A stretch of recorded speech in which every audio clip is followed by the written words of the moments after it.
کے ہٹانے لگی، کھینچنے لگی کچھ لاشوں کو۔ حضرت زینب نے سوچا کہ اس دن بھر بچی نے خون دیکھا ہے، دن بھر اپنوں کی گردنیں کٹی ہوئی دیکھی ہے، دن بھر اپنے خیمے کو لٹتا دیکھا ہے، علی اصغر کی قربانی دیکھی ہے، شاید عقل ختم ہو گئی ہے، دماغ قائم نہیں کرتا، دماغ ختم ہو گیا ہے۔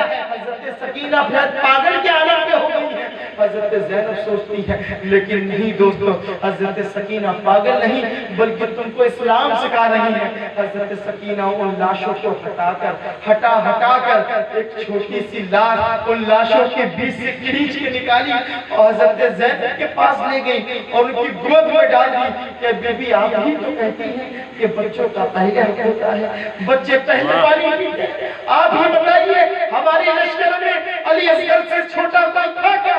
علی اصغر سے زیادہ کوئی معصوم تھا کیا؟ علی اصغر سے چھوٹا بچہ کوئی تھا؟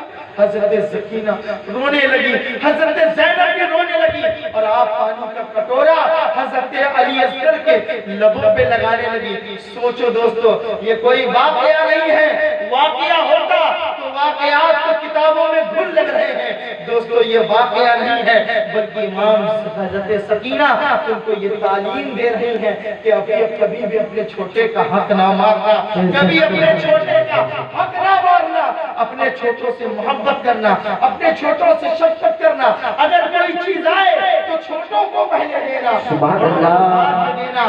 یہ کوئی واقعہ نہیں ہے بلکہ یہ ایک مذہب ہے، یہ ایک انقلاب ہے، یہ ایک اسلام ہے جو کربلا کی سرزمین پہلے بیعت ہار تم کو سکھا رہا ہے۔ بے شک سبحان اللہ سبحان اللہ۔ مشکل حالات میں، پریشانی کے عالم میں، دکھ اور پریشانی جب آج گھر میں ایک میت ہو جائے پورا گھر دلاسا دینے کے لیے ہوتا ہے، لیکن اس کے بعد بھی ماں باپ نہیں تھکتے۔ خود دیکھو اپنی ظاہری زندگی سے، اگر ایک گھر میں میت ہو جائے تو پورا گھر پورا محلہ دلاسا دینے کے لیے آتا ہے، تسکین دینے کے لیے آتا ہے، لیکن اس کے باوجود ماں باپ کا غم نہیں تھکتا، ماں باپ کا دکھ نہیں کم ہوتا۔ حسین حسین امام علی مقام کا دکھ کیسے غم ہو؟ امام کی کندھوں پہ تو کوئی ہاتھ رکھنے والا بھی نہیں تھا، اور اس حالات میں بھی اپنے رب کو راضی کیسے کیا جاتا ہے؟ حسین کربلا کی سرزمین بھی ہم کو یہ سکھا رہا ہے۔ سبحان اللہ۔ پریشانی کے عالم میں اپنے رب کو کیسے راضی کیا جاتا ہے۔ آج جب ہم مسجدوں میں گئے تو تعلیم بچھے تھے، فرش لگے، پنکھے پر چل رہے ہیں، اللہ اکبر، بڑا اچھا دن، بڑے اچھے دن آ گئے ہیں کہ آج مسجدوں میں اسی بھی لگا دی گئی، لیکن اس کے باوجود کہتے ہیں حضرت دھوپ بہت پڑ رہی تھی اس لیے مسجد جا نہیں پائے، حضرت سردی کی شدت بہت تھی اس لیے نمازیں ادا نہیں ہو پا رہی ہیں، حضرت بخار ہے ہم کو اس لیے نماز ادا نہیں ہو پاتی ہے، حضرت بچوں نے گھر میں پیشاب کر دیتے ہیں اس لیے نماز نہیں ادا ہو پاتی۔ اللہ اکبر، کربلا کی سرزمین پہ امام علی مقام 70 تیر کھا کر سجدہ کیسے کیا جاتا ہے یہ ہم کو کربلا کی سرزمین، سبحان اللہ سبحان اللہ سبحان اللہ۔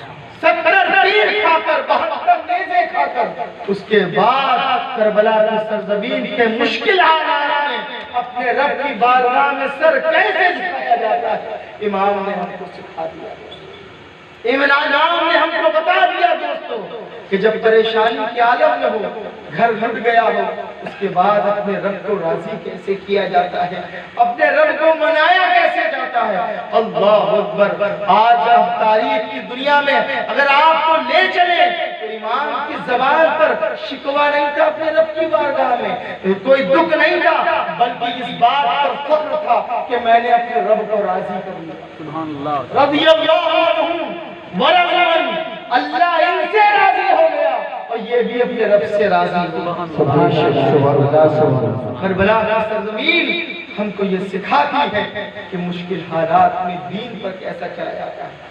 آج ہماری ماں بہنیں بے پردہ ہیں دوستو، جب حضرت سکینہ حضرت زینب سے جب دوپٹے چھین لیے گئے تھے، جب خیموں میں آگ لگ گئی تھی تو حضرت زینب نے کہا تھا حضرت سکینہ سے، بیٹی نانا نے جو بات سکھائی ہے، نانا نے جو دین بتایا ہے اس دین کو بگڑنے نہ دینا، اگرچہ تمہارے دوپٹے چھین لیے گئے ہیں لیکن اللہ نے تم کو بال دیے ہیں، بالوں سے اپنے چہرے ڈھانپ لو لیکن مصطفیٰ کے دین کو بچا لو، مصطفیٰ جان رحمت کے مذہب کو بچا لو۔ اس مذہب میں انگلی نہ آنا چاہیے، اس مذہب کی باغ دور نہیں ہونا چاہیے۔ دوستو یزید سے امام کی کوئی ذاتی جھگڑا نہیں تھا، بلکہ جھگڑا اس بات کا تھا کہ یزید نمازوں کو تبدیل کرنا چاہتا تھا، شراب خوری عام کرنا چاہتا تھا، حرام خوری عام کرنا چاہتا تھا، سود خوری عام کرنا چاہتا تھا۔ تو امام علی مقام اس کے خلاف کھڑے ہو گئے اور کربلا کی سرزمین پہ اپنے گھر پر لٹا دیا، لیکن مصطفیٰ جان رحمت کے دین کو بچا۔ سبحان اللہ سبحان اللہ۔ علی اصغر کو لٹا دیا، لیکن مصطفیٰ جان رحمت کے دین کو بچا لیا۔ علی اکبر کی کڑیاں جوانی لٹا دی، لیکن مصطفیٰ جان رحمت کے دین کو بچا لیا۔ دوستو جس دین کو مصطفیٰ جان رحمت میں بمشکل سمجھا تھا، حسین نے کربلا کی سرزمین پہ اس دین کو بچا کے ہمارے ہاتھوں میں دیا۔ آج اگر ہم حسینی ہیں تو ہم کو اس بات کو ماننا پڑے گا کہ حسین کے کردار کو بھی ہم کو ماننا پڑے گا، بے شک حسین کی گفتار کو بھی ہم کو ماننا پڑے گا، حسین کے چال چلن کو بھی ہم کو ماننا پڑے گا۔ اور جب ہم حسین کے کردار کو اپنی زندگی میں اپنا لیں گے تو صحیح معنوں میں ہم حسینی بن جائیں گے۔ بے شک سبحان اللہ۔ اس قوم کو بیدار تو ہو جانے دو، ہر قوم پکارے گی ہمارے بے شک پکارے گی ہمارے ہی حسین۔ حضرات گرامی، بس یہیں سے میں اپنی گفتگو ختم کر رہا ہوں۔